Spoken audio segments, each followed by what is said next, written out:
mengerti kamu punya persoalan hukum atau tidak. Itu wajar. Nah, tidak ada masalah. Status lagi. Pertanyaan berikut, nanti mau maju 2 kali tidak? Oh mau. Saya siap maju 2 kali.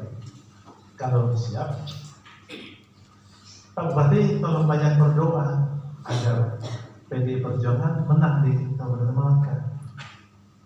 Kalau kami menang, kamu saya dukung untuk 2 kali maju lagi. Saya kasih partai saya. Semua dialog ini dialog yang normal, wajar. Tidak ada yang istimewa di dialog. Ini dialog soal antar sesama politisi dan pejabat. Bicara soal langkah ke depan. Langkah ke depan adalah kalau kita berkuasa lagi, apa yang terbaik bisa kita berikan untuk rakyat. Setuju? Setuju. Kenapa saya masuk ke soal rakyat? Ya buktinya Malaka ini. Kalau bukan untuk rakyat Malaka, buat apa ini kabupaten dimekarkan? Ini gimana para pejabat? Kalau tidak untuk kepentingan rakyat Malaka, kalau hanya kepentingan segelintir orang, kepentingan yang melakukan pemekaran, buat apa ini barang ini dibikin? Buat apa? Taruh uang ratusan miliar sampai negara taruh sampai triliun. Karena konsep sebuah pembangunan kan 5 tahun. Kalau 1 tahun 200 miliar saja, 5 tahun 1 triliun. Dan ingat, daerah kita ini adalah daerah yang minim PAD-nya, pendapatan asli daerahnya tidak cukup. Untuk bayar gaji saja tidak bisa, tidak cukup. Semua harus di-drop dari pusat. Semua harus dari pusat. Itulah sebabnya anggota DPR RI dari kabupaten ini, dari konstituen ini, harus orang yang punya kapabilitas, punya kemampuan.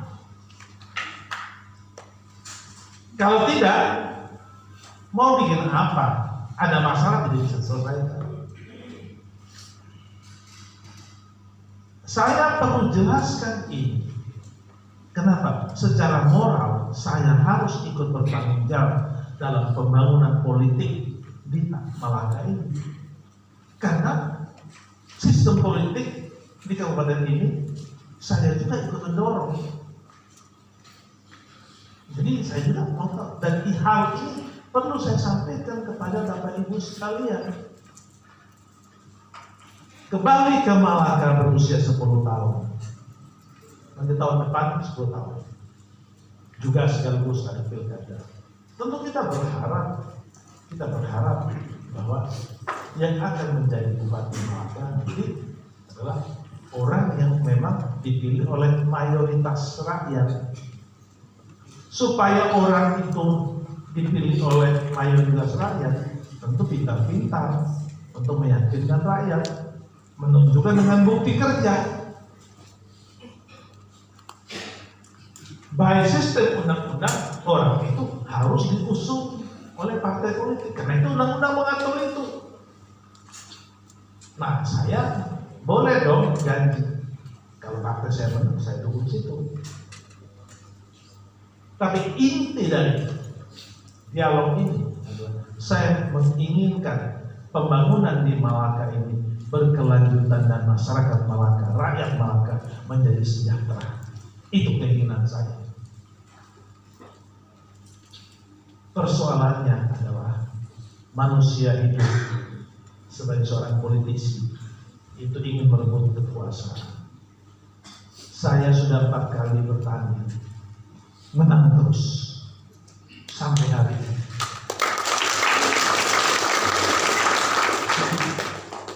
Saya bertanding belum pernah kalah, selalu menang dan juara 1. Saya DPR peraih suara terbanyak di dapil 2 untuk DPR RI. Dan yang dukung saya bukan hanya dari Malaka, tapi seluruh 12 kabupaten di dapil 2 ini mendukung Herman Heri. Orang panggil Haha. Nama saya sudah ada di mana-mana. Tapi namanya hidup sebagai manusia Umur saya sekarang sudah 61 tahun. Sudah calon kakek, calon opa. Anak saya ini sudah menikah. Kalau Tuhan izinkan tahun depan saya sudah punya cucu.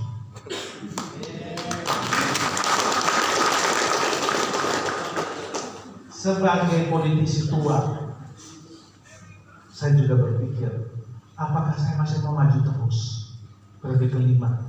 Saya yakin orang memilih saya. Saya yakin semua yang saya lakukan tentu tidak semua sempurna, tapi masih banyak rakyat yang suka sama Herman. Masih banyak. Dan kalau saya maju pasti terpilih. Yakin. Saya tidak usah rekam kampanye. Sekarang saya ngomong ini saja, ini sudah kampanye.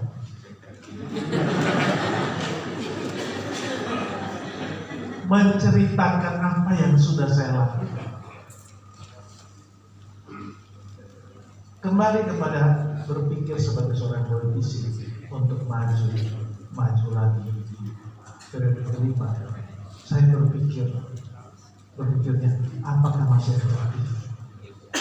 Yang kedua, orang bilang lu lagi, emang susah ada orang lain. Lalu saya akhirnya merenung dengan keluarga, saya memutuskan untuk pensiun, tidak maju. Cukup. Jadi ini periode terakhir saya. Untuk 2024 saya tidak maju lagi. Jadi saya tidak menjadi caleg lagi. Saya memilih tugas saya di NTT menjadi orang tua, bapak dari semua orang, semua politisi.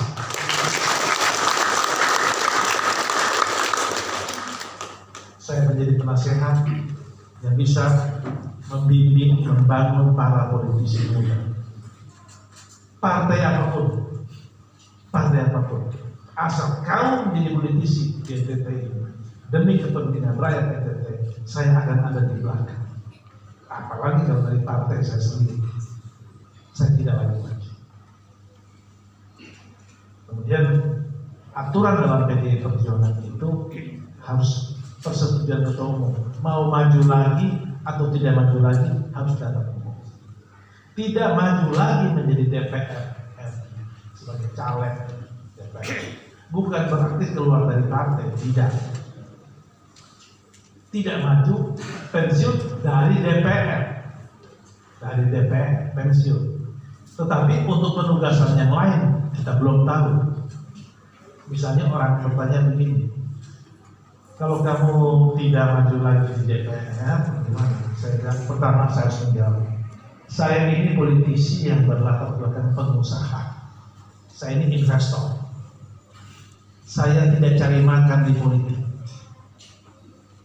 Saya berpolitik bukan cari uang.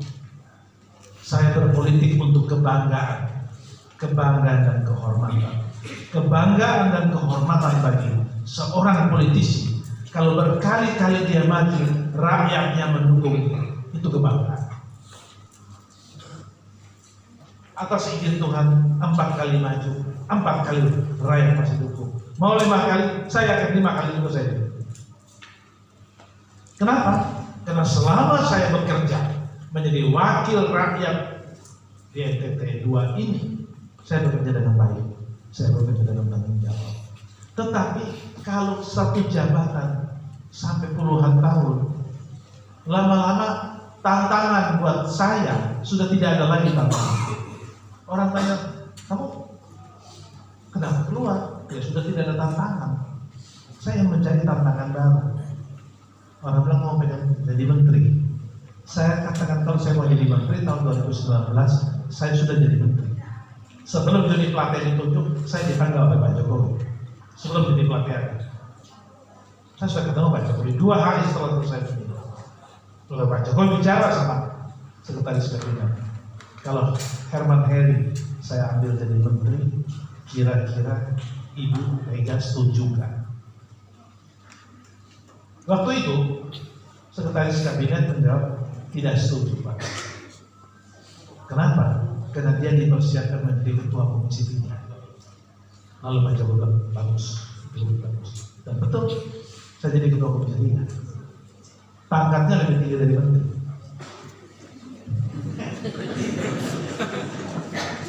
Ya, lebih tinggi dari menteri karena Kapolri, Jaksa Agung, KPK, Mahkamah Agung semua di bawah saya. Dan saya bisa panggil semua. Itulah salah satu prestasi kerja saya sebagai anggota DPR RI dari yang kedua. Saya sudah sampai di puncak karir. Makanya saya memutuskan cukup. Saya ingin pindah ke tempat lain. Pertanyaannya mau pindah ke mana? Saya pindah ke istana kalau presidennya Pak Ganjar.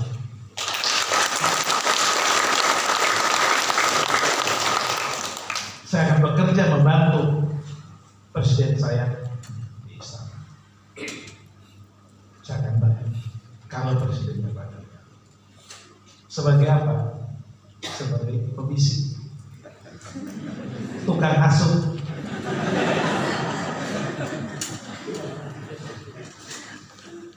Itu keinginan saya.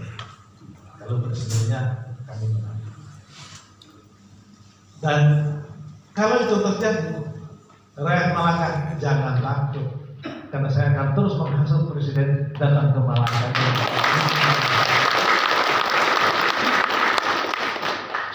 Buktinya Pak Jokowi berkali-kali ke NTT, berkali-kali Pak Jokowi ke ND, ke Malaka, Belu, Labuan Bajo, bahkan Labuan Bajo dijadikan ajang internasional G20.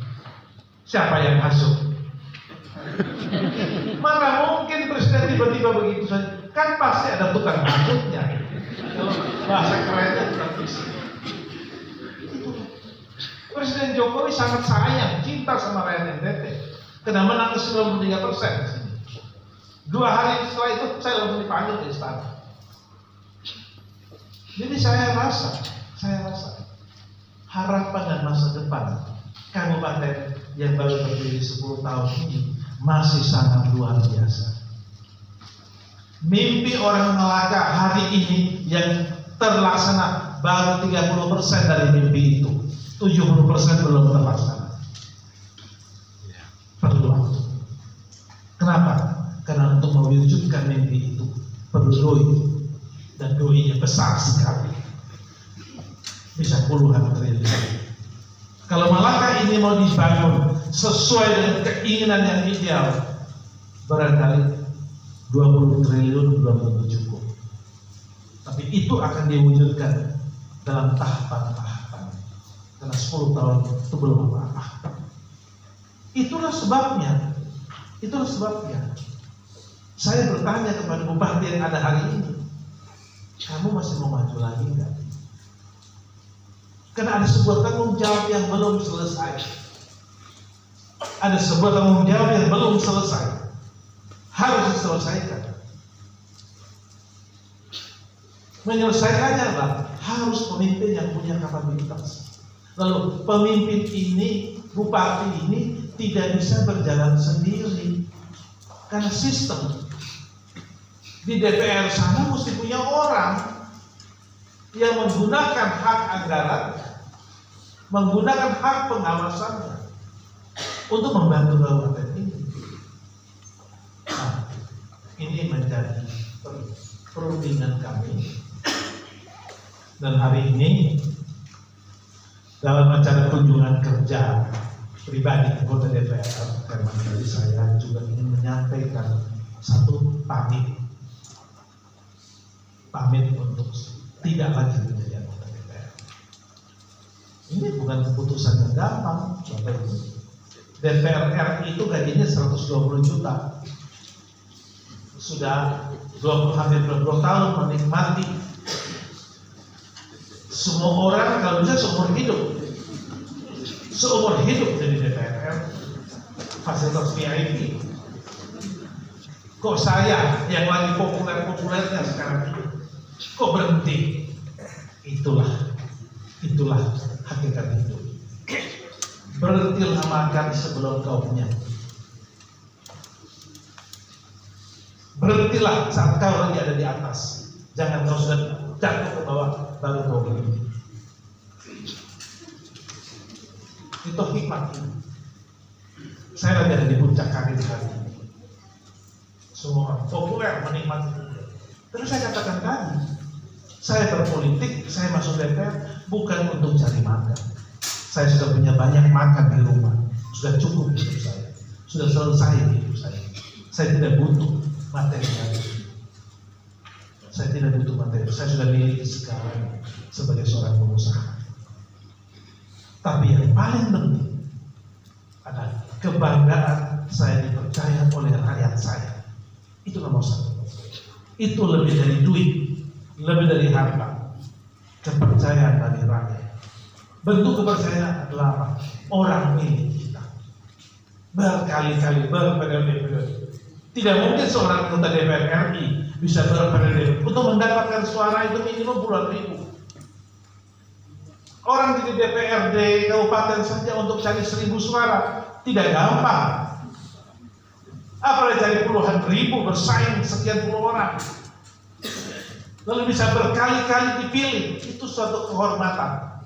Dan itu akan saya bawa sampai mati. Itulah legacy saya. Seperti hari ini saya berdiri di sini di Malaka. Saya berdiri dengan kebanggaan. Kenapa? Saya punya andil membangun kabupaten. Itu dicatat oleh sejarah. Oleh sebab itu, saya katakan bahwa saya tidak maju lagi. Saya ingin mengabdi di tempat lain yang seperti saya katakan tadi. Kalau presidennya Pak Ganjar, saya akan bantu beliau. Jadi pembantu di istana juga tidak apa-apa. Asal bisa hasut. Dan saya mulai ancam orang-orang. Lu tunggu kalau dia jadi, dia hasut nanti. Bapak Ibu sekalian. Jadi kedatangan saya ini untuk menjelaskan semuanya jadi biarnya. Lalu bagaimana dengan tugas dan tanggung jawab yang belum selesai? Salah tanggung jawab bagi Malaka ini adalah mengawal pembangunan kabupaten ini, mengisi pembangunan dengan kewenangan, dengan kekuasaan yang dimiliki oleh seorang anggota DPR. Saya memilih anak saya penggantinya.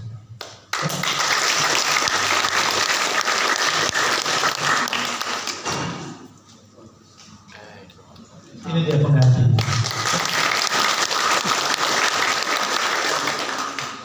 Saya hari ini dia adalah presiden direktur dari grup perusahaan saya. Kami ada perhotelan, mungkin tahu hotel Solis dan ada di bidang pertambangan.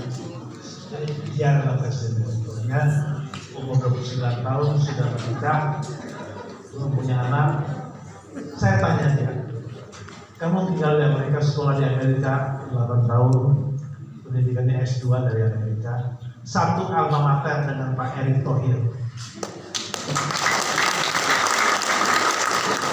Satu alma mater dari Pepperdine University. Ya, karena dia satu alma mater, saya bilang kamu tidak tertarik untuk masuk ke politik, mengganti papa. Setelah dia berpikir, dia bilang saya akan masuk kalau Ibu Megawati setuju. Lalu saya tahu dia menghadap Ibu Megawati atas izin Ibu Megawati. Sekarang sudah resmi dia menjadi caleg DPR RI.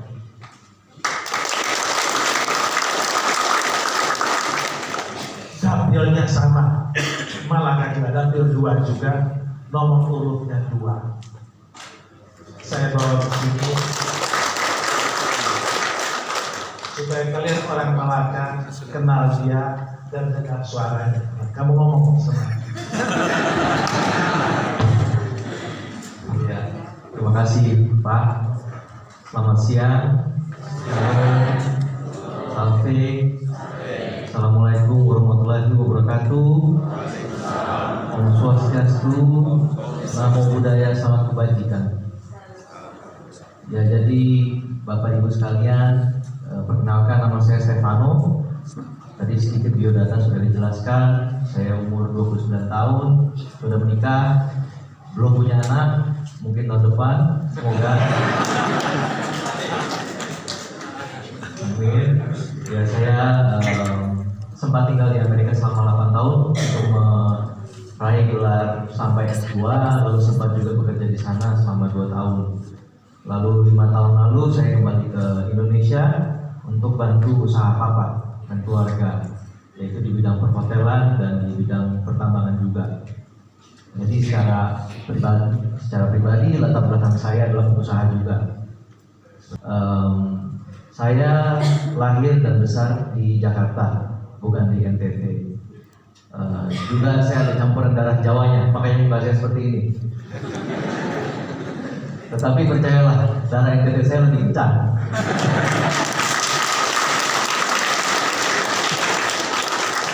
Iya, dan saya pun juga lebih mengidentifikasi diri saya sebagai orang NTT, jujur ngomong.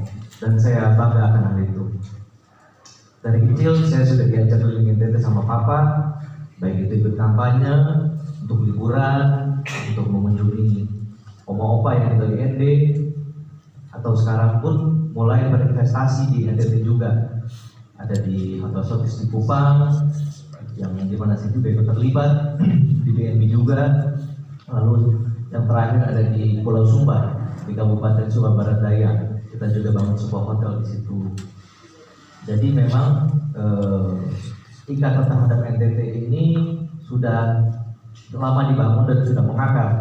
Dan saya merasa sebagai generasi penerus papa saya punya tanggung jawab moral untuk meneruskan perjuangan dan pembangunan yang sudah dirintis papa saya, terutama di Malaka ini. Sebagai anak muda, saya tahu bahwa ini adalah dunia yang berbeda, dunia yang baru, tapi saya yakin dan saya sudah konsultasi dan sudah sepakat sama papa saya bahwa beliau akan terus ada di belakang saya dan tidak meninggalkan saya.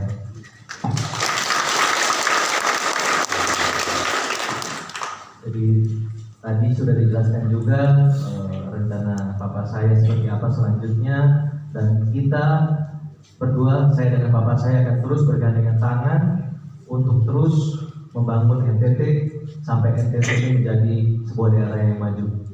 Mungkin itu yang bisa saya sampaikan di kesempatan yang singkat ini.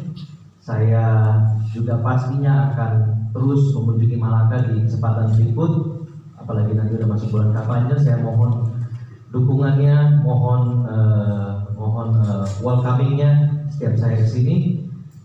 Karena sekarang sudah kenal, maka harusnya sudah sayang juga. Jadi, itu yang dapat saya sampaikan. Terima kasih semuanya. Tuhan Yesus memberkati. Itulah kandidat pengganti saya. Nah, Bapak Ibu sekalian, apa yang saya tawarkan ini juga menjadi aset bagi orang tua. Kenapa saya katakan aset? Bukan tidak mungkin pengusaha muda ini juga menjadi investor di Malaka. Kalau di kabupaten lain yang sudah bangun menjadi investor, saya katakan Malaka ini perlu industri pertanian. Untuk membangun sebuah industri pertanian, perlu orang yang punya kapasitas dan padan modal. Karena itu bukan tugas pemerintah. Pemerintah tidak ditugaskan untuk membangun industri investasi. Nomenklaturnya tidak ada. Pemerintah membangun infrastruktur dan fasilitas perizinan lainnya. Yang datang bawa doi tanah untuk investasi itu swasta. Swasta mau datang kalau infrastrukturnya memadai. Swasta mau datang kalau sosial politiknya aman. Swasta mau datang kalau rakyatnya terlatih. Kita butuh tenaga kerja. Ini mimpi saya NTT ke depan, Malaka ke depan. adanya fasilitas ekspor keluar. Malaka punya pelabuhan sendiri.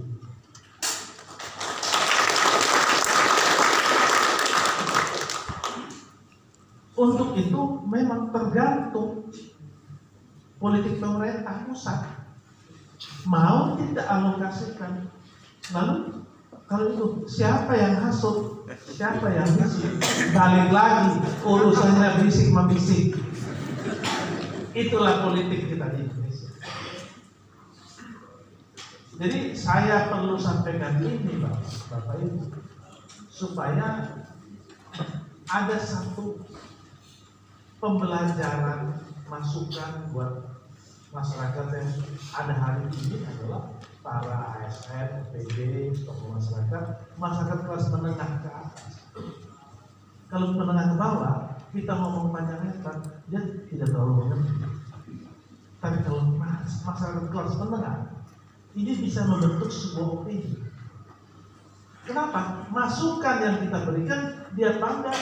Akhirnya kelas menengah ini ngomong, kalau pilih orang, pilih yang benar, yang punya kapasitas. Lu jangan pilih sembarang-sembarang. Akhirnya nanti dia juga tidak bisa bikin apa-apa. Ini yang terjadi hari-hari ini. Nggak bisa apa-apa. Ada masalah muncul, yang tidak tahu bagaimana menyelesaikan masalah itu. Jadi pilih orang punya kapasitas. Kalau saya majukan Stefano dengan bicara soal industri, soal investor, karena memang profesinya dia itu, sehingga dia ke depan bisa membangun, misalnya memulai dengan UMKM di sini, menggandeng kaum milenial, diajarkan kaum milenialnya bikin usaha kecil sebagai percontohan, dan mulai ada pelatihan yang dilakukan supaya kelompok milenial ini bisa bangun. Orang bisa melihat Malaka ke depan, Malaka 10 tahun ke depan, Malaka 20 tahun ke depan. Kenapa? Malaka 20 tahun ke depan, Stefano baru seumur saya baru 49, belum 50 juga. Jadi nanti yang bertemu dengan dia nanti anak-anak Bapak Ibu juga yang bertemu. Udah generasinya udah lain. Dan kalau saya tidak putuskan sekarang, saya siapkan kapan lagi? Karena saya sudah 61, tahun depan 62. Tidak mungkin saya akan bertahan terus sampai 10 tahun. Saya harus dorong orang baru, anak muda yang punya modal, pendidikan, moral. Siapa? Dia anak sendiri. Karena saya yang didik dia. Kemudian anak-anak muda di Malaka, para milenial perlu mentor. Tentu mentornya kakaknya yang berpengalaman. Dia mulai datang ke sini, bertemu, ngobrol, bikin ini, bikin itu yang kecil-kecil. Ada interaksi, membuka wawasan, dan akhirnya para milenial di Malaka mendapat inspirasi. Dengan contoh, itu maksud saya. Membangun manusia. Jadi Bapak Ibu, di acara siang hari ini, walaupun cuma 1 jam saya bicara, ini adalah bentuk pertanggungjawaban saya sebagai wakil rakyat yang sudah kalian pilih. Karena saya tidak mau maju lagi, saya datang ke sini pamit baik-baik. Pamit baik-baik, saya sudah tidak maju, saya kasih alternatif anak saya. Itu pun kalau setuju. Kalau setuju pilih, kalau tidak setuju ya jangan pilih. Itulah cerita orang politik. Namun saya sangat percaya semua yang ada di ruang ini kenal baik dengan saya, kenal baik, sudah tahu. Anggaplah Stefano ini anakmu, ponakanmu, adikmu. Saya titipkan dia di tangan kalian semua.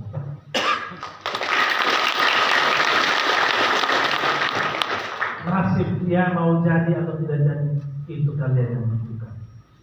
Kenapa? Karena kalian tokoh masyarakat, kelas menengah yang bisa katakan bisa membentuk opini. Mulutmu keluar, WA itu bisa membentuk opini. Tidak mungkin petani di gunung sana bisa membentuk opini. yang bisa menutup ini adalah masa tetap belajar yang ada di ruangan. Itu sebabnya saya bicara soal politik, soal macam-macam. Saya tidak lagi bicara soal program, capek, sudah bosan, sudah jalan, walaupun tidak maksimal. Tapi saya ngomong soal politik, soal melangkah ke depan, dan ini harus berubah. Demikian yang saya sampaikan. Saya masih punya waktu. Barangkali ada 3 orang boleh kasih masukan, boleh nanya. Saya minta 3. ASN boleh. Ini kan diskusi informal saja, tatap muka. Jadi barangkali ada usulan atau apa, saya persilakan 3 orang.